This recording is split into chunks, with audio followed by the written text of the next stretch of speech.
Welcome back and thank you for tuning in to Cheating Lady Secrets. We appreciate every single one of you. We'd love to know what part of the world are you watching from right now. Let us know in the comments. Now let's dive into today's story.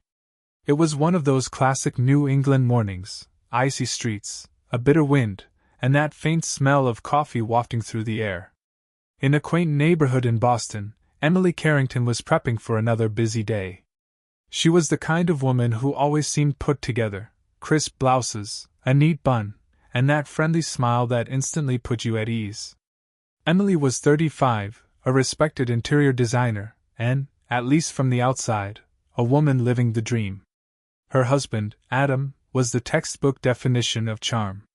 Tall with that rugged, "I woke up like this" kind of look, Adam worked as a successful real estate developer. The two had been married for 8 years, and to everyone who knew them, they were the perfect couple. But you know how the saying goes, not all that glitters is gold. Emily wasn't just juggling fabric swatches and floor plans, she was also running her dream business while taking care of their 6-year-old daughter, Sophie. A cute, curly-haired firecracker who loved baking cookies with her mom and building Legos with her dad. Life seemed perfect. Too perfect. It all started with a misplaced notebook. One snowy afternoon, Emily was reorganizing their bookshelf, you know, the kind of thing you do when you're trying to avoid work, and found Adam's old leather-bound journal tucked behind some travel guides. Nothing unusual, right? But when she flipped it open, she saw something that stopped her cold: a list of names. There was no explanation, just a series of first names: Claire, Monica, and Jenna among others, followed by what looked like meeting dates. Emily's heart sank. She tried to laugh it off. It's probably just work contacts, she told herself. But a tiny voice in the back of her mind whispered otherwise. And that voice only got louder when Adam came home late that night, his tie loosened, and a faint scent of perfume clinging to his jacket. Enter Monica Rivera, the woman who would set Emily's world on fire. Monica was Adam's coworker, a sharp, ambitious project manager with a reputation for playing hard and working harder. The first time Emily met her was at a company Christmas party. Monica was dazzling in a red dress, her laughter a little too loud, and her hand lingering on Adam's arm a little too long. At the time, Emily had brushed it off as harmless office camaraderie. But now, with that notebook in her hand and Monica's name scrawled on its pages, she wasn't so sure. Looking back, Emily realized the signs had been there all along, subtle, but there. Adam's sudden interest in his appearance, his new cologne, the mysterious client dinners that kept popping up. And then there were the phone calls. He'd always step outside to answer them, laughing softly before quickly hanging up. One night, as they sat in bed watching TV, Emily casually asked, "How's Monica doing? I haven't seen her at the office parties lately." Adam barely flinched. "She's fine. Busy, I guess," he said, his eyes glued to the screen. But Emily noticed how his jaw tensed, just for a second. "Busy, huh?" Emily thought, filing the moment away in her mental Rolodex. The real turning point came on Valentine's Day. Emily had planned a quiet evening at home, candles, wine, the works.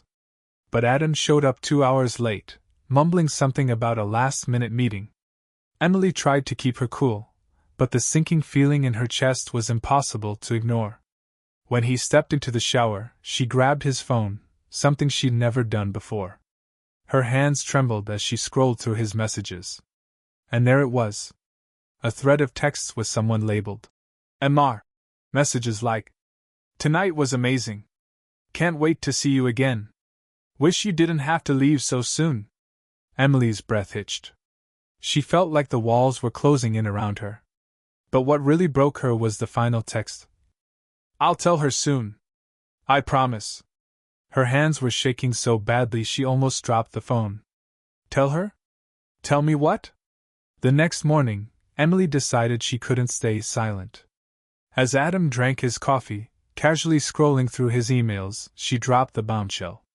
"So, who's MR?" Adam froze, his hand hovering over his mug. For a split second, she saw the panic in his eyes before he quickly masked it with a chuckle. What are you talking about? Emily didn't flinch. Don't play dumb, Adam. I saw the messages. There was a long, heavy silence. The kind that makes your ears ring. Emily, he finally said, his voice low and measured. I didn't want you to find out this way. Find out what? She thought, her heart pounding in her chest. But before she could demand answers, Sophie ran into the kitchen, her giggles cutting through the tension like a knife. We'll talk later, Adam muttered, grabbing his coat and keys. And just like that, he was gone. For the rest of the day, Emily was a wreck. She paced the house, replaying the confrontation over and over in her mind.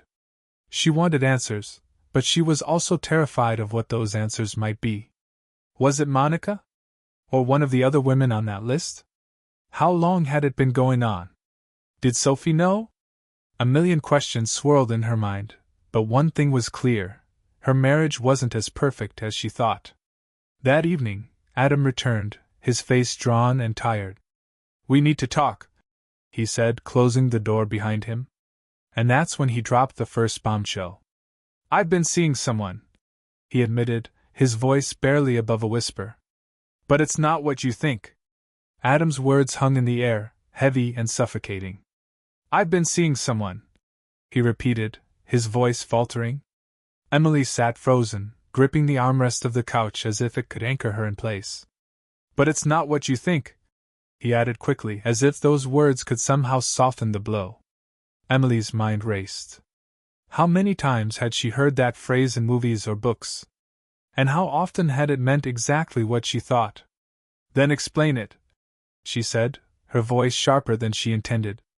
Adam sighed, rubbing the back of his neck, a nervous habit she noticed only recently. It's Monica, he admitted, and Emily felt her stomach drop. But it's not an affair. It's complicated. Emily let out a sharp laugh. Complicated? Adam, you're texting her about romantic evenings and promising to tell me soon. That doesn't sound complicated, it sounds pretty straightforward. He stood there, caught between guilt and desperation. We've been working on a project together, a big one. Things got blurry. I crossed a line emotionally, but I swear, nothing physical happened. The words felt rehearsed, calculated even. Emily stared at him, searching his face for any shred of honesty, but all she saw was a man scrambling to cover his tracks. Blurry? She echoed, her voice icy. Is that supposed to make me feel better? Because it doesn't. At all. Emily, I made a mistake, he said, sitting down across from her. But I love you. I love our family. I don't want to lose that. His words might have sounded sincere to someone else, but Emily couldn't ignore the gnawing doubt that had been growing for months. The late nights, the secrecy, the notebook, it all painted a picture that Adam's weak excuses couldn't erase. We're not done talking about this, she said firmly, standing up and heading upstairs to their bedroom. She needed time to think, to process what she'd just learned. As she closed the door, she heard Sophie's tiny voice downstairs, asking Adam for help with her toys. The sound twisted Emily's heart. How could he risk tearing apart their family for this? The next day, Emily couldn't focus. Her phone buzzed with messages from clients, her inbox was flooded with emails, but all she could think about was Adam's confession. And the worst part? She didn't believe him, not entirely. She decided to confront Monica directly. If Adam was going to hide behind vague explanations, maybe Monica would offer more clarity. After all, Emily had met her at parties and work events. She was practically a family friend. So, Emily called Monica's office, masking her emotions with a professional tone. Hi, Monica, it's Emily Carrington. I was wondering if you had time to grab coffee later today. Monica hesitated for a moment, then replied, Oh, sure, Emily. I'd love to catch up. How about the cafe on Broad Street? Say 3 o'clock? Emily agreed, hanging up with trembling hands. She wasn't sure what she hoped to accomplish, but she couldn't sit around wondering anymore. At exactly 3 p.m., Emily arrived at the cafe. Monica was already there, sitting by the window with a cup of tea. She waved when she saw Emily, her smile as bright as ever. "Emily! It's so good to see you. How's everything going?" Emily forced a smile, sitting across from her. "Busy as always. You know how it is." They made small talk for a few minutes, but Emily couldn't hold back any longer. "Monica, I'll get straight to the point. Adam told me about your friendship." Monica blinked, her expression briefly faltering before she regained her composure. "Oh," she said softly. "He told you?" "He did," Emily replied, keeping her voice even. "But he wasn't exactly clear about the details. He claims it wasn't physical. Just emotional." Monica looked down at her tea, stirring it absent-mindedly. "Emily, I don't want to cause trouble between you two. Adam is a great guy. I think he's just been under a lot of stress lately." "That's not an answer," Emily said firmly, her eyes locked on Monica's. There was a long pause before Monica finally spoke. "We didn't sleep together," she said quietly. "But I think we both knew there were feelings. It never went further because, well, he loves you. He talks about you all the time, how amazing you are, how much he admires you." Emily felt a strange mix of relief and anger. Monica's words felt like a half-confession, and she wasn't sure what to believe. Was this the truth, or was Monica just trying to protect herself? "Monica, let me be clear," Emily said, her voice low. "I don't care what he says about me to you. I care about the fact that he let this happen in the first place. And frankly, I don't trust either of you right now." Monica's face reddened, but she didn't argue. "I'm sorry, Emily," she said softly. "For whatever it's worth, I regret how things turned out." Emily didn't reply. She stood up, grabbing her coat. "I think we're done here." When Emily got home, Adam was waiting for her. He looked like he hadn't slept, his usually confident demeanor replaced with nervous energy. "How was your day?" he asked, trying to sound casual.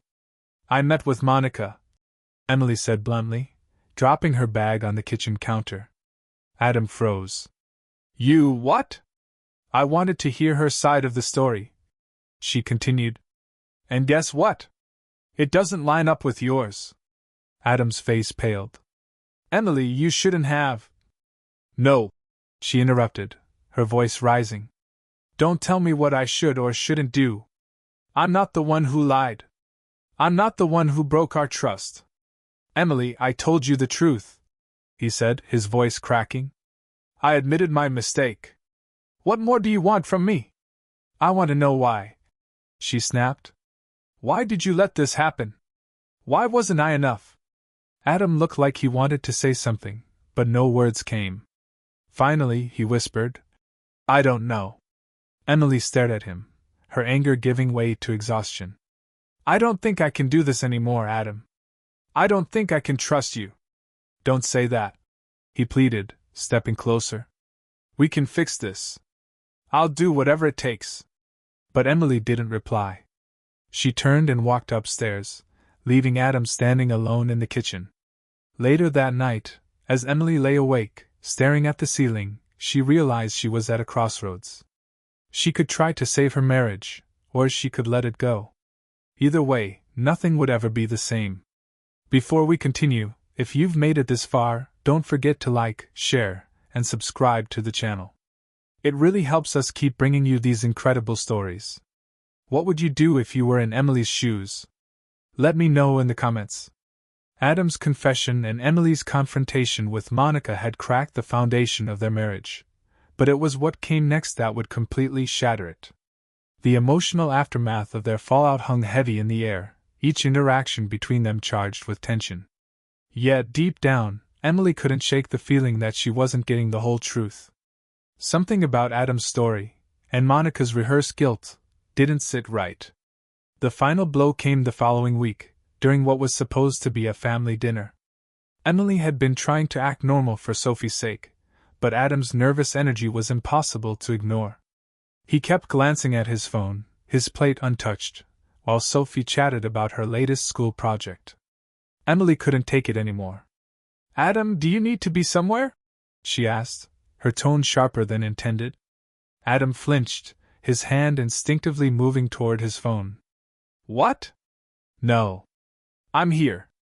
Really? Because it feels like your mind is somewhere else.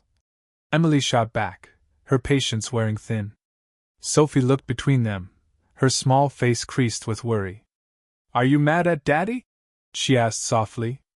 Emily's heart twisted. She forced a smile. Of course not, sweetie. Mommy and Daddy are just talking. But Adam didn't meet her eyes. I think I need some air, he mumbled, grabbing his jacket and heading out the door without another word. As soon as he left, Emily's calm facade crumbled. She sat at the table, staring at the half-eaten meal, the weight of her suspicions pressing down on her like a ton of bricks. Adam didn't return for hours, and when he did, he smelled faintly of alcohol and carried an air of quiet defiance. Emily was waiting for him in the living room, her arms crossed. Where were you? She demanded. I told you I needed air, he replied, his voice clipped. For 3 hours? Emily pressed. Adam, I'm done playing these games. I deserve to know the truth. He sighed, running a hand through his hair. I was with Monica. The words hit Emily like a physical blow. Her chest tightened, and for a moment she couldn't breathe. I thought you said it was over, she whispered, her voice trembling. It is, he insisted, his tone desperate. But she needed closure. She wanted to talk. Closure? Emily repeated, her disbelief turning into fury. What closure could you possibly need with a woman you claim you never had an affair with? Adam didn't respond.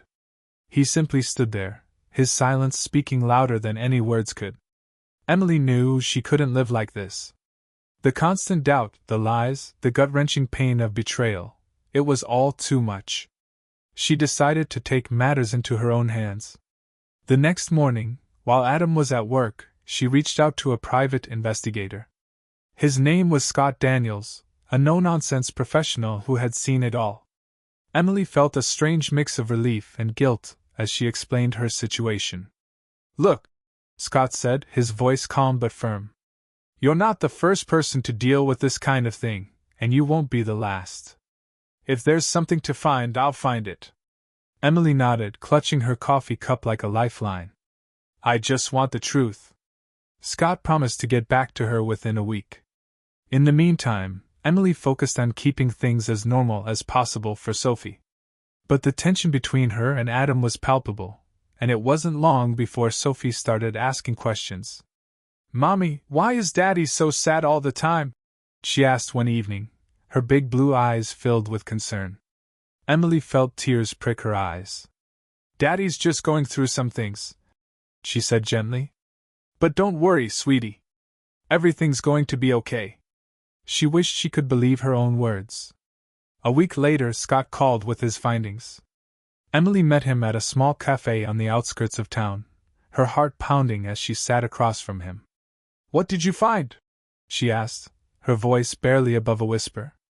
Scott slid a folder across the table. I'm going to be honest with you, he said. It's not good. Emily opened the folder with trembling hands. Inside were photographs, dozens of them, showing Adam and Monica together. They weren't just talking or having coffee. They were kissing, holding hands, and entering a hotel room late at night. I also checked his financial records, Scott added. He's been making regular payments to Monica over the past 6 months. Significant amounts. Emily's stomach churned as she processed the evidence. She had suspected the affair, but seeing the proof laid out so plainly was a different kind of pain. What are the payments for? She asked, her voice hollow. Scott shrugged. Could be hush money. Could be something else entirely. But whatever it is, it's clear that this isn't just an emotional affair. Emily closed the folder, her hands shaking. She thanked Scott and left the cafe, her mind racing. She felt like she was living in a nightmare she couldn't wake up from. That evening, Emily confronted Adam with the evidence. She laid the photographs on the kitchen counter, her anger bubbling just beneath the surface. Care to explain these? She asked, her voice cold. Adam's face turned pale as he stared at the images. Emily, I can explain, he stammered. Go ahead, she said, folding her arms. Explain. He opened his mouth, but no words came out. Finally, he said, It's not what it looks like. Emily let out a bitter laugh. Not what it looks like. Adam, you're kissing her. You're going into a hotel with her. What part of this isn't what it looks like? I made a mistake, he said, his voice breaking. I didn't mean for it to happen. I don't even know why I did it. Emily felt a surge of anger unlike anything she'd ever felt before. You don't know why? She shouted. You destroyed our marriage, our family, and you don't even know why. Adam hung his head, unable to meet her gaze. I'm sorry, he whispered. But his apology wasn't enough. It would never be enough. Emily knew she had reached the end of the line. She couldn't forgive Adam, not this time. She deserved better, and so did Sophie. The next day, she met with a divorce lawyer. It was one of the hardest decisions she'd ever made, but she knew it was the right one. As she signed the paperwork, she felt a strange sense of relief. For the first time in months, she could see a glimmer of hope for the future. Adam moved out of the house that weekend. It was a painful transition, but Emily was determined to stay strong for Sophie. She leaned on her friends and family for support, slowly rebuilding her life piece by piece. And while the scars of Adam's betrayal would always remain, Emily found comfort in the knowledge that she had done what was best for herself and her daughter. If you've been following along, thank you for sticking with me through this emotional roller coaster. Don't forget to like, share, and subscribe to the channel for more incredible stories like this one. And let me know in the comments, what would you have done if you were in Emily's shoes? Adam's departure from the house wasn't the end of the drama. It was only the beginning. For Emily, life after Adam became a whirlwind of emotions. She felt relief at taking control of her life but was also haunted by the betrayal. And just when she thought things couldn't get worse, a new piece of the puzzle surfaced, one that would turn everything she thought she knew upside down. It started with a plain, unmarked envelope delivered to Emily's office. At first, she thought it was a mistake, just another piece of junk mail.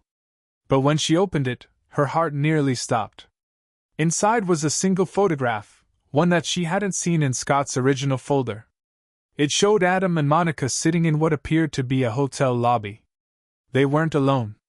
A man, unfamiliar but strikingly polished, sat across from them, smiling as if they'd just made a deal. On the back of the photo was a handwritten note. There's more to the story than you think. Emily stared at the photo, her mind racing.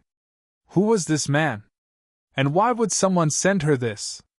Scott was the first person she called. I need you to look into something for me, she said, her voice shaking. I think there's more to Adam's affair than I realized. Scott agreed to investigate, and Emily spent the next few days anxiously waiting for answers. In the meantime, she tried to focus on Sophie, who was struggling to adjust to her father's absence. Will Daddy ever come back? Sophie asked one night as Emily tucked her into bed. Emily forced a smile, her heart breaking. We'll figure everything out, sweetie. I promise. But deep down, Emily knew that things were far from being figured out. When Scott finally called back, his voice was tense. Emily, we need to meet. This is bigger than I thought. They met at the same cafe where Scott had delivered the first folder. This time, he came armed with even more damning evidence. The man in the photo. Scott began, sliding another folder across the table. Is Julian Carter. He's a well-known real estate tycoon. And not just any tycoon, he's been tied to multiple fraud and money laundering schemes. Emily's eyes widened as she flipped through the documents. What does this have to do with Adam? Scott leaned in, his tone grave. Adam and Monica were working with him. Those payments Adam made to Monica? They weren't hush money. They were part of a larger operation to funnel money through fake real estate deals. Emily's stomach turned. You're saying Adam wasn't just having an affair, he was committing fraud?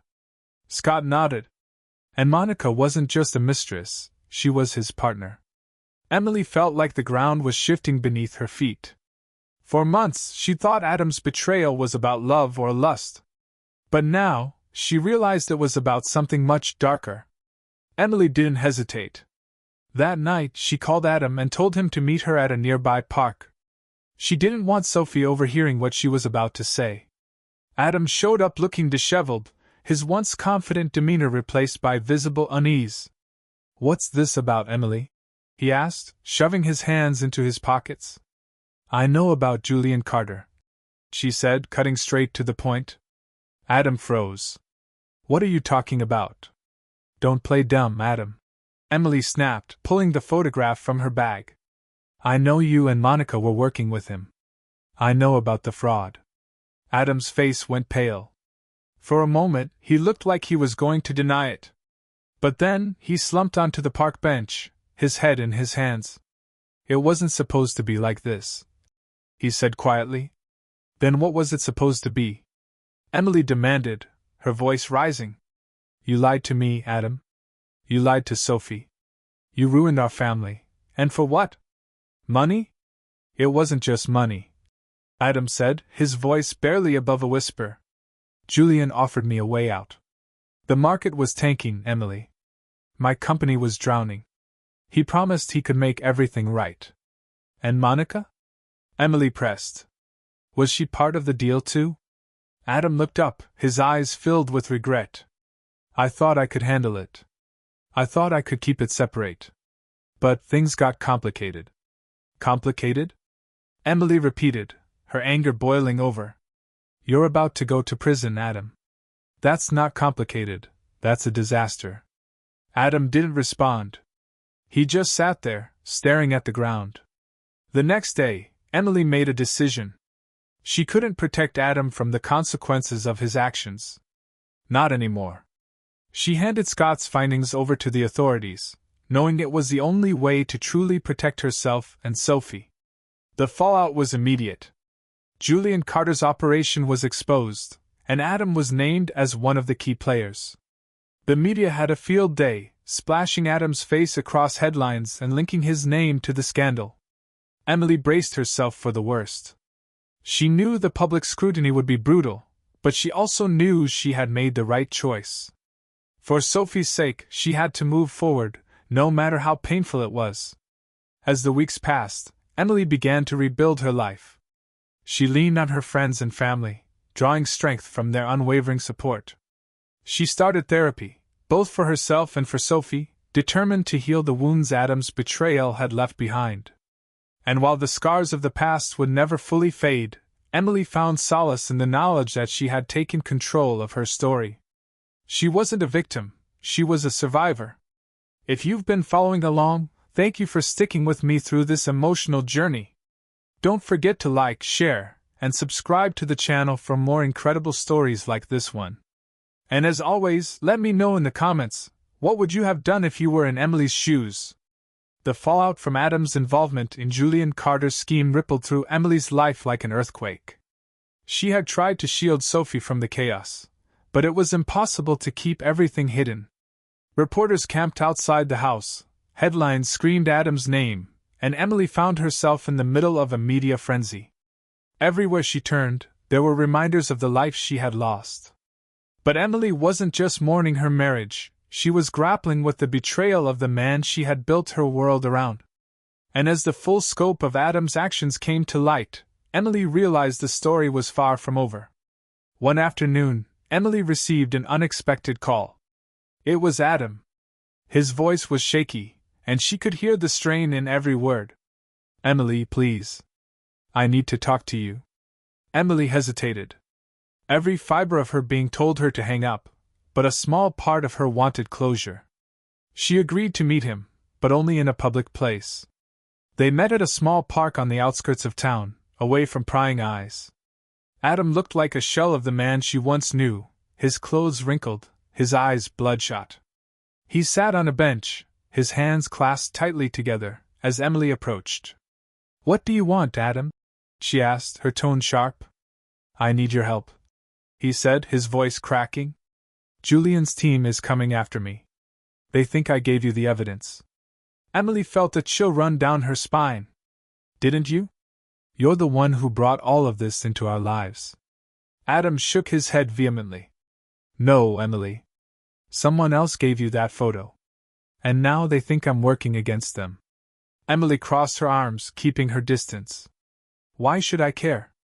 You lied to me, cheated on me, and dragged our family into this mess. This isn't my problem. But it's Sophie's problem. Adam pleaded, his voice desperate. They could come after you. After her. Julian doesn't leave loose ends. Emily's heart raced. As much as she wanted to walk away, the thought of Sophie being in danger was enough to make her pause. What do you expect me to do? She asked, her voice trembling. I need you to talk to the investigators, Adam said. Tell them I cooperated, that I'm not a threat. If they believe that, Julian's team might back off. Emily stared at him, torn between her anger and her lingering sense of responsibility. Finally, she nodded. I'll think about it. That night, Emily couldn't shake the feeling that something was wrong. She double-checked the locks on the doors and windows, her paranoia growing with every passing hour. And then, around midnight, she heard it, a faint rustling outside. Her heart pounded as she crept to the window. Through the curtains, she saw the shadowy figure of a man standing near her car. Before she could react, he disappeared into the night. Emily immediately called the police. When they arrived, they found no sign of the intruder, but the message was clear: Julian's team knew where she lived. The next morning, Emily packed a bag and took Sophie to stay with her parents in a nearby town. She couldn't risk staying in the house, not when she didn't know who might show up next. While staying with her parents, Emily received another call, this time from Scott. His tone was urgent, and she could hear the tension in his voice. Emily, I've been digging into Julian's operation, and I found something you need to see. They met at his office, where Scott laid out a series of documents on the table. Emily's stomach churned as she read through them. These are bank records, Scott explained. Adam wasn't just working with Julian. He was skimming money from the deals and funneling it into a personal account. Emily's hands trembled as she processed the information. So, he wasn't just committing fraud, he was stealing from Julian? Scott nodded grimly. That's why they're after him. He didn't just betray you, Emily. He betrayed them. Emily felt a wave of nausea.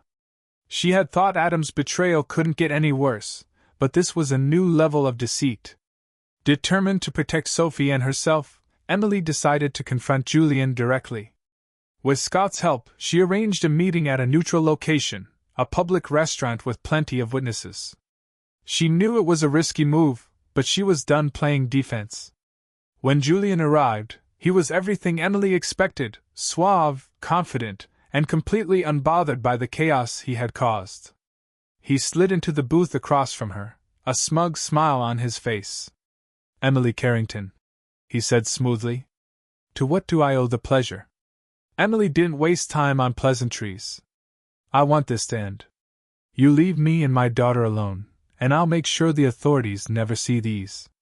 She slid a folder across the table, filled with copies of Scott's evidence. Julian raised an eyebrow, flipping through the documents. Impressive, he said, his tone laced with amusement. But what makes you think I care about the authorities? Because you're smarter than Adam. Emily shot back. You know this evidence could bring down your entire operation. Do you really want to take that risk? For a moment, Julian said nothing. Then, he leaned back in his seat, his expression unreadable. You've got guts, I'll give you that, he said. But you're playing a dangerous game, Emily. So are you, she countered. And I'm not afraid of you. Julian studied her for a moment before finally nodding. Fine. You have my word, I'll leave you and your daughter alone.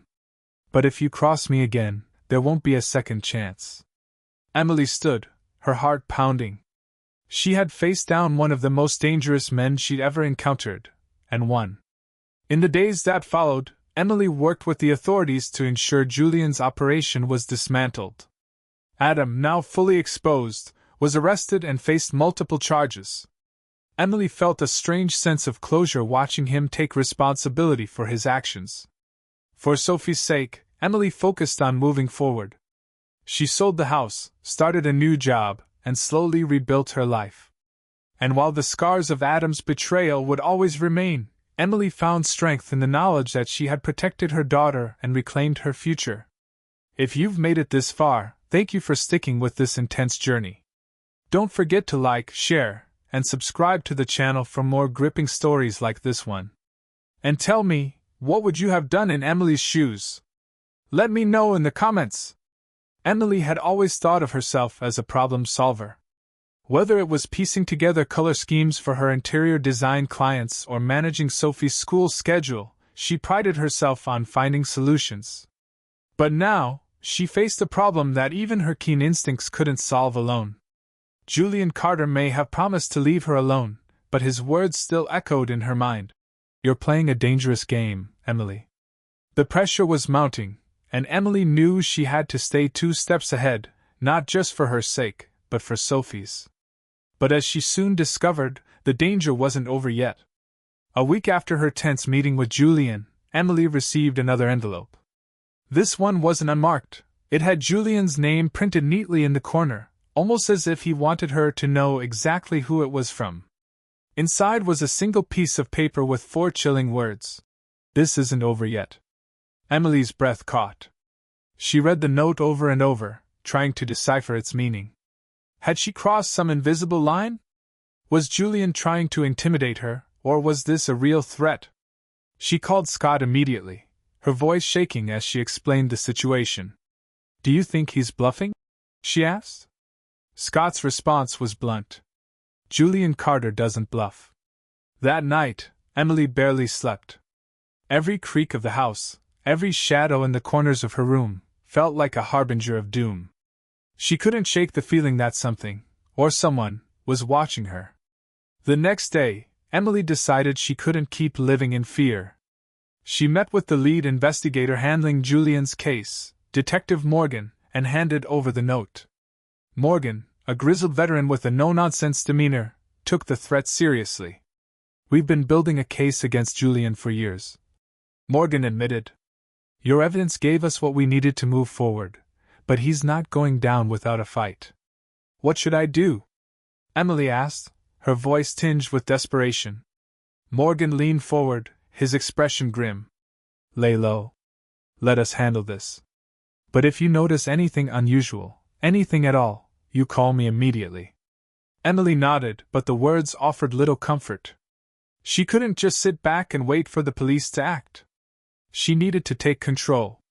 That evening, as Emily was preparing dinner, her phone buzzed with a call from an unknown number. She hesitated for a moment before answering. Emily Carrington? A man's voice said. Who is this? She asked, her pulse quickening. Let's just say I'm someone who wants to help. The man replied cryptically. I have information about Julian Carter. Information that could protect you and your daughter. Emily's grip tightened on the phone. Why would I trust you? Because Julian doesn't know I'm calling, the man said. Meet me at the coffee shop on 12th Street. Tomorrow, noon. Come alone. The call ended before Emily could respond. She stood there, the phone still pressed to her ear, her mind racing. Was this a trap? Or was it the break she desperately needed? The next day, Emily arrived at the coffee shop a few minutes early, scanning the room for anyone who seemed out of place. A man in his late 40s, wearing a faded jacket and a nervous expression, waved her over to a corner booth. You're Emily, he said as she sat down. And you're? She prompted, crossing her arms. Call me Marcus, he said, glancing around as if expecting Julian to walk in at any moment. I used to work for Julian. Until I realized he doesn't just ruin lives, he destroys them. What do you want from me? Emily asked, wary of his motives. Nothing, Marcus said. But I want to see Julian go down as much as you do. And I know something that could help you. He slid a USB drive across the table. This has everything. Names, transactions, accounts, evidence that connects Julian to crimes he's been hiding for years. It's enough to bury him. Emily stared at the drive, her heart pounding. Why give this to me? Why not take it to the police? Because the police have leaks, Marcus said bitterly. You hand this over, and Julian will know before they've even looked at it. You need to be smart about how you use it. Emily nodded, slipping the drive into her bag. What happens now? No, Marcus said, standing up. You get out of here before someone sees us. As he walked away, Emily felt a flicker of hope for the first time in weeks. She finally had something she could use to fight back. That night, Emily reviewed the contents of the USB drive. True to Marcus's word, it was a treasure trove of damning evidence. Bank statements, emails, recorded conversations, it was all there. She knew she had to act quickly, but she also knew she couldn't do it alone. She called Detective Morgan, explaining what she had found. This is it, she said. This is what you need to take Julian down. Morgan agreed to meet her at the precinct the following morning, but he warned her to be careful. If Julian finds out you have this, he won't hesitate to come after you. Emily spent the rest of the night on edge, double-checking the locks on the doors and windows. She kept Sophie close, her protective instincts kicking into overdrive. Around midnight, her worst fears came true. She heard a loud crash outside, followed by the sound of footsteps. Her heart raced as she grabbed Sophie and hid her in the closet. Stay here, she whispered, her voice trembling. Don't come out until I tell you to. Emily grabbed her phone and dialed 911, her hands shaking as she explained the situation. But before the operator could respond, the line went dead. Someone had cut the power. Emily grabbed a kitchen knife, her adrenaline spiking as she heard the intruder moving through the house. She crept toward the living room, her breath shallow, her grip on the knife tightening. When she turned the corner, she saw him, a man dressed in black, rifling through her desk. He hadn't noticed her yet, but she knew it was only a matter of time. Looking for this? She said, holding up a decoy USB drive she had prepared earlier. The man turned, his face hidden by a mask. Without hesitation, he lunged toward her, but Emily was ready. She dodged his attack, slashing at him with the knife. He stumbled back, momentarily thrown off balance. The sound of sirens in the distance gave Emily a surge of hope. The man must have heard them too, because he cursed under his breath and bolted toward the back door. Moments later, the police arrived. Emily ran to the closet, pulling Sophie into her arms, tears streaming down her face. It's over, she whispered, holding her daughter tightly. It's over. The evidence Emily provided was enough to bring Julian down. Combined with Marcus's testimony, the case against him was airtight. Julian was arrested and charged with multiple counts of fraud, conspiracy, and attempted murder. As for Adam, he pleaded guilty to his involvement in Julian's operation and was sentenced to 5 years in prison. It wasn't the justice Emily had hoped for, but it was enough to give her some closure. In the months that followed, Emily focused on rebuilding her life. She moved to a new town, started a new business, and found a sense of peace she hadn't felt in years. Most importantly, she and Sophie were safe. And while the scars of her past would never fully fade, Emily knew she had emerged stronger. She had faced betrayal, danger, and fear, and she had survived. If you've stayed with me through this entire journey, thank you. Don't forget to like, share, and subscribe to the channel for more incredible stories like this one. And tell me, what do you think of Emily's story? Could you have handled it differently? Let me know in the comments. Emily's life had become a whirlwind of danger and tension. Every step she took now felt like a calculated move on a chessboard, where one wrong decision could have disastrous consequences. With Julian Carter's operation under intense scrutiny and Adam's betrayal still fresh, Emily was at a crossroads. She had the evidence to take Julian down for good, but the stakes had never been higher. Detective Morgan worked closely with Emily to devise a plan that would not only ensure her safety, but also lure Julian into a final misstep. Using the USB drive filled with Marcus's damning evidence, they decided to bait Julian into a meeting, where he could be caught red-handed trying to destroy or retrieve the data. We need you to make the call, Morgan told Emily. If he thinks you're offering him a deal, he'll show up. Emily hesitated. The idea of coming face-to-face with Julian again sent a chill down her spine. but she knew this was the only way to end the nightmare. The next morning, Emily placed the call. Julian answered after a single ring. "Emily," he said, his voice calm but menacing. "I was beginning to think you'd forgotten about me." "I haven't forgotten," she replied, keeping her voice steady.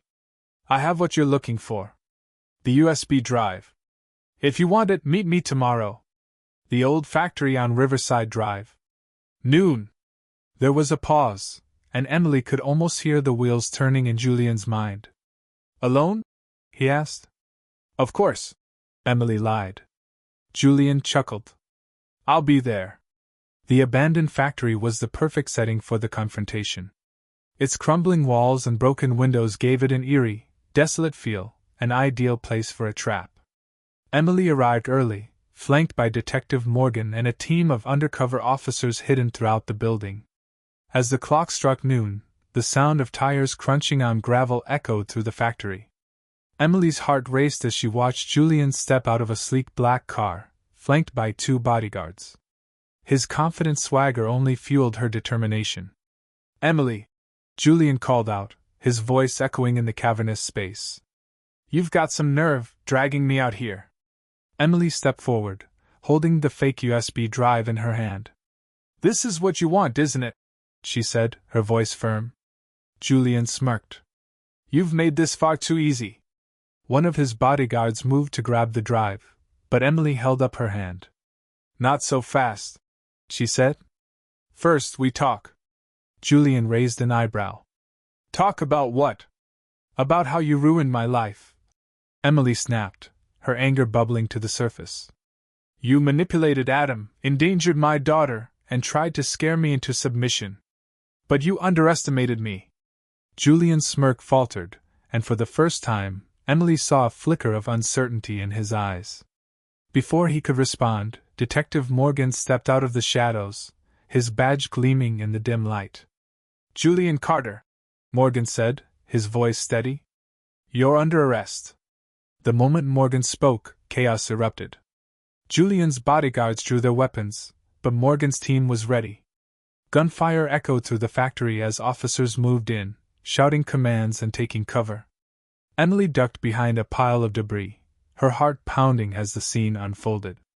She watched as Julian made a break for it, disappearing into the maze of hallways that crisscrossed the factory. Morgan shouted to his team, "Don't let him get away!" Emily knew she should stay put, but something inside her snapped. She wasn't going to let Julian slip through their fingers, not after everything he'd done. She grabbed a metal pipe from the ground and followed him, her adrenaline propelling her forward. Emily found Julian in one of the factory's old storage rooms, frantically searching for an exit. When he saw her, his eyes narrowed. "Brave move," he said, his voice dripping with sarcasm. "But you're in over your head." "No," Emily replied, gripping the pipe tightly. "You are." Julian lunged at her, but Emily swung the pipe with all her strength, striking him in the leg. He stumbled, letting out a cry of pain, but quickly recovered, grabbing her wrist and twisting it. The pipe clattered to the ground as Emily struggled against his grip.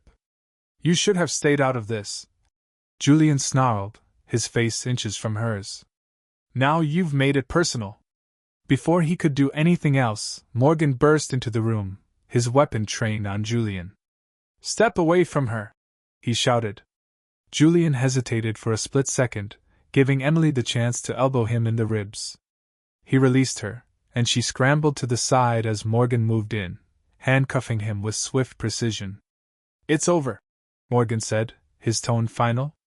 With Julian in custody, the investigation into his operation reached its conclusion. The evidence Emily and Marcus had provided was more than enough to secure convictions against Julian and his associates. The once untouchable tycoon was now facing a lifetime behind bars. Adam, too, was sentenced to prison for his role in the scheme. Emily didn't attend his sentencing. She had made peace with the fact that their marriage was over. Her focus was now solely on Sophie and building a life free of the shadows of betrayal and danger. Months later, Emily stood on the porch of her new home, watching Sophie play in the yard.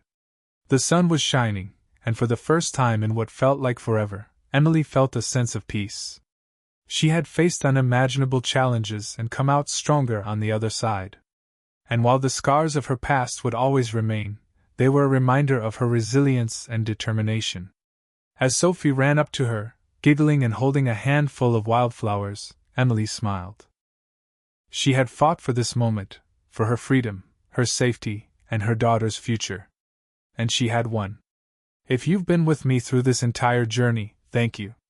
Don't forget to like, share, and subscribe to the channel for more incredible stories like this one. And let me know in the comments, how would you have handled a situation like Emily's?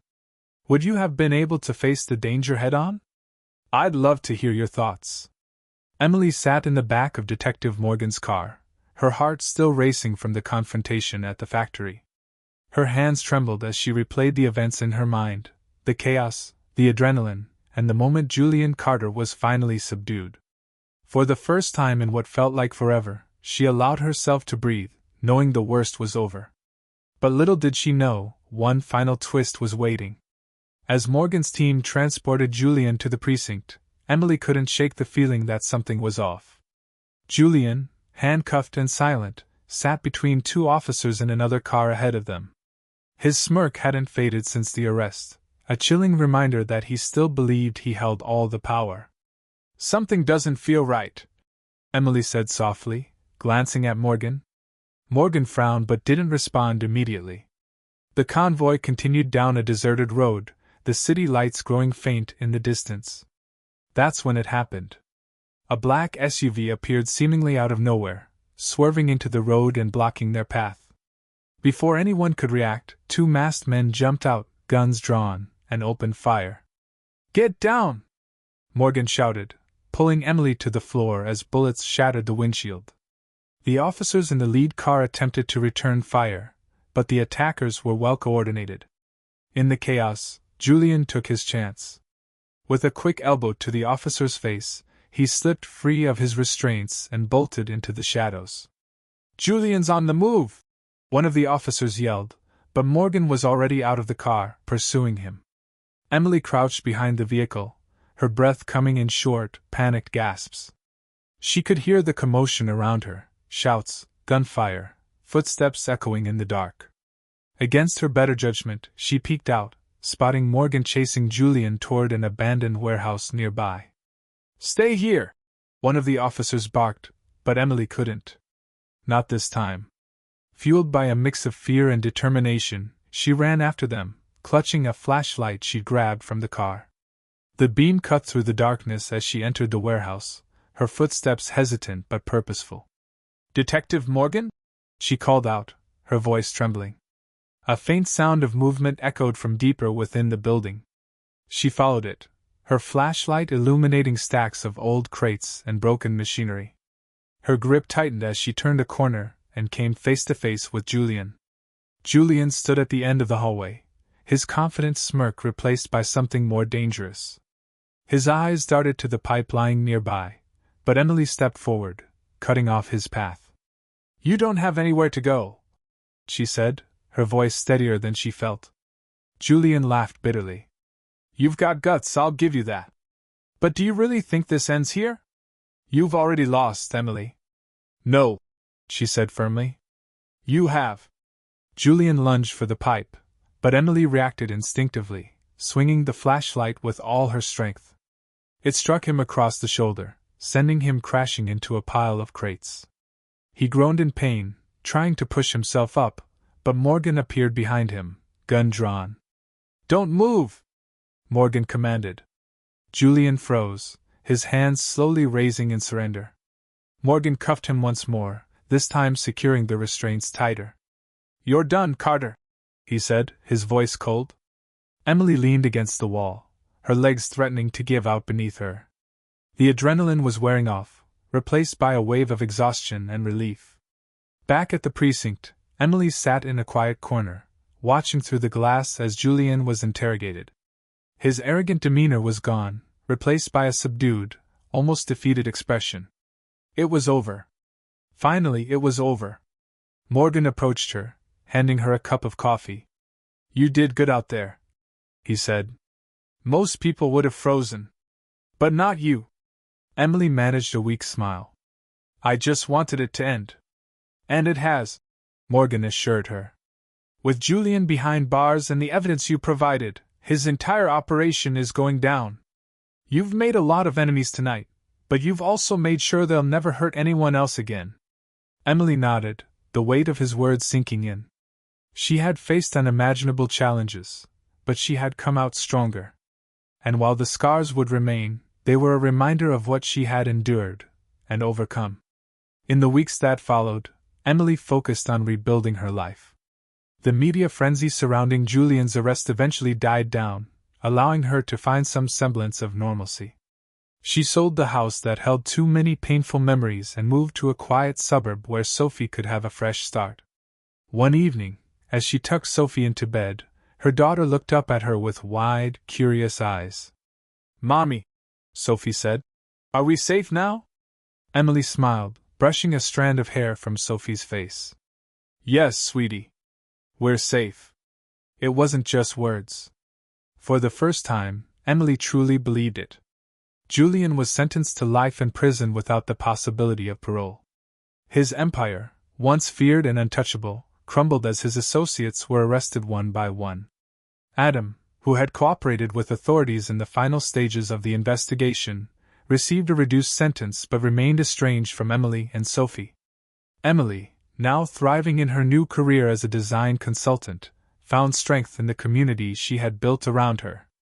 She joined support groups for survivors of betrayal and trauma, using her story to inspire others to reclaim their lives. One day, as she sat in her new office, a familiar envelope arrived. Inside was a single photograph, Emily and Sophie at a local park, smiling and carefree.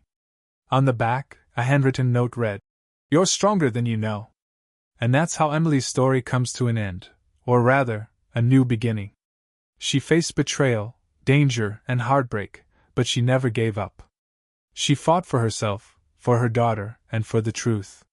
What did you think of Emily's journey? Let me know in the comments. And if you enjoyed this story, don't forget to like, share, and subscribe to the channel for more gripping tales like this one. Your support helps us keep bringing you stories that inspire, entertain, and remind us all of the strength we carry within ourselves. Emily's journey had been anything but easy. She had faced betrayal, danger, and unimaginable heartbreak, but as the dust settled, she finally began to see the pieces of her life come together. The storm that had once seemed endless was now behind her, and the person emerging from it was stronger, wiser, and ready to reclaim her happiness. Julian Carter's trial was the talk of the city. With the mountain of evidence Emily and Marcus had provided, coupled with Detective Morgan's airtight investigation, Julian's conviction was swift. He was sentenced to life in prison without parole, his empire of corruption dismantled piece by piece. For someone who had built his power on intimidation and secrecy, the public fall from grace was devastating.